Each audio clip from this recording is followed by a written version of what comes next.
This is Hope for Today, an update on Hope Children's Home, brought to you by Dr. Mike Higgins.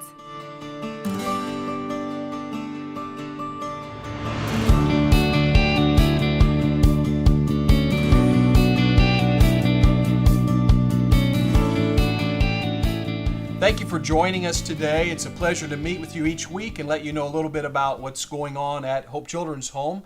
Today I have the privilege of being with the Gardner family, and they're our missionaries to Honduras, and I want to just jump into their life, see what's going on, and let you get to know them a little bit better. And so John, tell us, how long have you been at Hope Children's Home? We've been here just over 2 years. For 2 years now. What have you been doing in that 2-year period?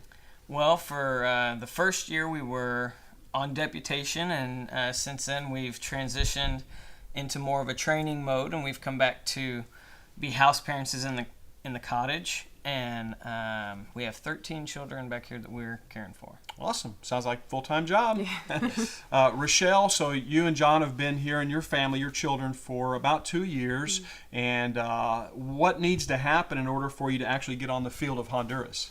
Well, we still have some support that we need to raise, about 50% more. So we'll be out on deputation again, and we also have to learn Spanish. We've been Awesome. in Spanish class at the high school, and we'll be doing traditional language school here soon. Awesome. And what, now you're here at Hope Children's Home, been here for a couple of years, a year back in these wonderful cottages, 13 children. No doubt you've gotten attached to them to you. You seem to be enjoying what you're doing. Why not just stay here at Tampa, John? Why wouldn't you just stay here and serve in the ministry here in Tampa? Well, God's called us to Honduras. It's where we feel that He has placed us. Our hearts are there. With the children there, and there is a need here. There's also a need there, and we feel that God's chose us to fulfill that need. Amen. Rochelle, what do you, and I know you all love it here, you express that to me often, you love being here at Hope in Tampa, but as John, you said, your heart's in Honduras. It's what God's called you to do, and ultimately we always have to do what God's called us to do, and I know God's given you a love for here and Honduras both. With that in mind, Rochelle, what are you maybe looking most forward to as far as getting on the field of Honduras? I'm looking forward to feeling settled. We have been wanderers for so long. We knew that this was a semi-temporary position, and if God called us here, we'd stay here forever. We do love it here, but we're looking forward to being there and ministering to the kids there, having the opportunity to raise up that next generation of pastors and missionaries and just do amazing things in their lives. Amen.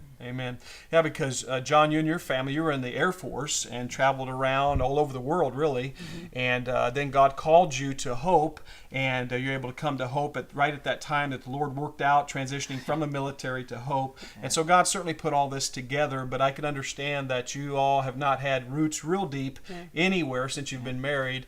And with God calling you to Honduras, we're hoping to see those roots grow real deep. Yeah. And boy, it's exciting over there right now with what God's doing and all that's going on. So, well, it was good speaking to you all today. And pray for the Gardners, if you would. John and Rochelle Gardner and their children, they're anxious to get to Honduras, and we greatly need them in Honduras right now, today, if we could.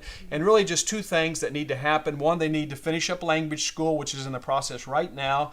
And we also need to get the rest of their support. They're at about 50% of their support, and you can do that by donating online, hopeofhonduras.org. Follow the link and just designate the Gardner family when you go on there, or you can mail a check in and put Gardners on there, and it'll go specifically into their account. And what they really need is one-time gifts are great, certainly help a lot, but they need monthly support where someone can commit a certain amount each month so that they can count on that and be able to get onto the field as soon as possible. It translates into more children being cared for, children coming to know Christ and making a difference in their life. So please prayerfully consider what you can do. Pray for them, and we certainly have enjoyed being with you today, being with the Gardners, and we'll look forward to seeing you again next week. Thank you for watching Hope for Today.